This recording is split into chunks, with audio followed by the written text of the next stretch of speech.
yung mapula, parang dugo po na lumalabas. Nagtumudugo po yung gums niya, yung ilong niya.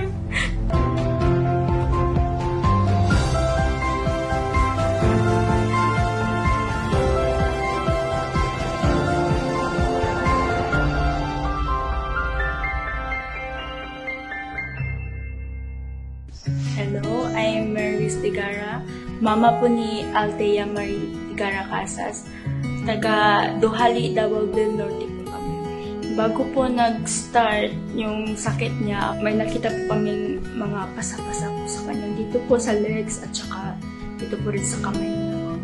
Madami po yun. Mga 3 weeks, observe lang po namin yun. Tapos, meron po kong napansin na parang singaw po dito sa labi niya. Yung mapula, parang dugo po na lumalabas. Pagkatapos nun, nagpa-check up po kami. Iba na yung nakikita nila.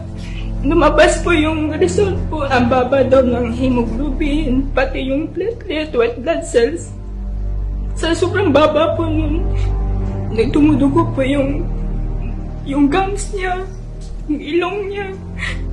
Sabi ko, sa anak ko po. Kailangan daw nilang kumuha ng bone marrow sample dito sa likod niya. Naisip ko, kung gaano po yung kasakit. Sabi ng doktor, hindi po daw nagre-response yung sample ng bone marrow niya. Umabot po na din po sa time na nagkuhan po yung platelet niya. 2 mata niya is dumugo na rin. Sabi ko, mamatay na ba anak ko? Sabi ko na lumag muna. Ang dami ko pa kasing plano para sa kanya. Kung pwede lang po, Lord, humirap pa ng isang pang buhay. Nagawin ko po kahit kalahati ng buhay ko, ibigay ko po sa kanya. Nung time na kasi na yun, wala pong available nga blood platelet. 9 bags yung kailangan niya. Hindi na po siya nakakain ng kanin. Sabaw-sabaw lang. Yung prutas niya, naka-blood na rin po. Kasi bawal pa sa kanya yung matitigas na pagkain. Puro lang po gatas yung laman ng tiyan niya. Sabi niya, Mama, nagugutom na ako. Paano ko ba ibigay yung pagkain na gusto mo? Hindi naman pwede. Para sa isang ina po na nakikita mo, nahihirapan yung anak mo.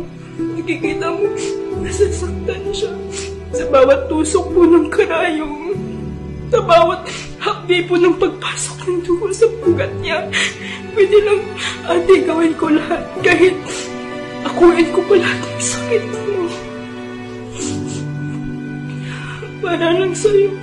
Kaya po nung June 6, kinuna na po ulit siya ng bone marrow sample para ulitin yung bone marrow analysis niya. Sabi ng doktor, Mami, yung sakit po ng anak ko is aplastic anemia. Sabi ko, magagamot naman po yun, di ba, Dok? Sabi ko sa kanya, sabi niya, hirap po gamutin ng aplastic anemia. Kasi kung walang bone marrow transplant, hindi mo yun magagawa. Kailangan po niyong mag-ipon ng 1.5 to 2 million po para sa bone marrow transplant. At wala naman po kaming ganun kalaki na pera. Nasa 60 to 70% lang po para gumaling siya. Undergo to chemo din po. Kaya po, binenta po namin yung lupa namin para makabili ng gamot na yun. Kasi 11,020 po, isang box, isang linggo lang po niyang inumin yun. Maghanap tayo ng iba. So, nag-research po ako nun kung ano po yung pwedeng ipainom. Subukan natin yung Salveyo Barrigas kasi nakikita ko naman po na ang daming nagaling po ng Salveyo. September po, na-admit na naman siya kasi po dumugulit yung mata niya. Sa sobrang taas po ng lagnat niya. Sabi ko, ulit na tayo pa. 1 trial pack lang, subukan natin. Nung dumating po yung Salveyo Barrigas, pinainom ko na po sa kanya agad. Nabukasan po nun, kukuha na po siya ng blood sample para malaman kung baba pa rin po ba or mataas na. Una, 1 scoop lang po. Tapos, yung tinanong namin si Ma'am Amor, sabi niya, dagdagan daw. Ginawa po namin yung 3 scoop. 4 p.m. po, ginising ko po siya. Sabi ko, uminom ka ulit kasi 6 p.m. darating yung medtech. Sabi ko, kukunan ka na ng blood sample. Pag 10 a.m. po, pumasok po yung doktor namin. Sabi niya, Mami, good news po kasi tumataas po yung platelet niya kahit hinuwala po siyang abono, sabi niya. Nung pag-repeat namin ng CBC after 3 days, tumaas lang po ng tumaas, hindi na po bumababa yung platelet niya, yung hemoglobin niya, hindi na rin po bumababa. Ngayon po, nasa 147 na siya. Lampas na kami. Sabi ko gano'n. Pero sabi ng doktor, okay lang yun, Mami. Sabi ko, ang ganda ng Salveyo, sabi ko. Tuloy-tuloy natin ito. Magpa-member na rin po tayo para ang dami niyang stock sa bahay. Nung nagpa-check up po kami ulit, sabi ng doktor, okay na sabi, hindi na namin siya nakikita dito na pabalik-balik. Kasi dati po, every 3 days po siya nasa loob ng hospital. Abono po, makalabas lang po kami, 2 araw, balik na po kami ulit sa loob ng hospital.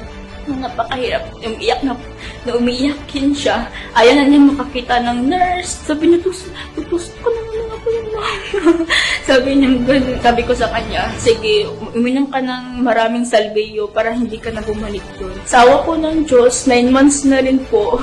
Ngayon po, hindi na po kami pabalik-balik sa hospital. Tumas na rin po yung death niya. 4 na lang yung kulang para maging normal siya. Kuha na, hapit na yun. Kunti na lang. More Salveyo pa.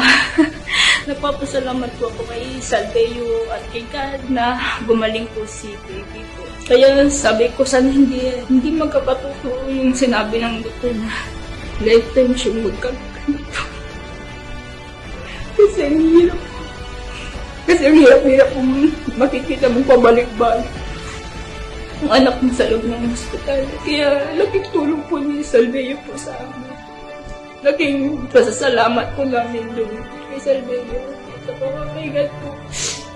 Basta hindi ka lang tumigil sa pagtitiwala at panalangin po sa kanya. Wala po imposibilidad. Ako po si Mergis Digarat, mama ni Althea Marie Digara Casas, at ito po ang aming kwentong Salveyo.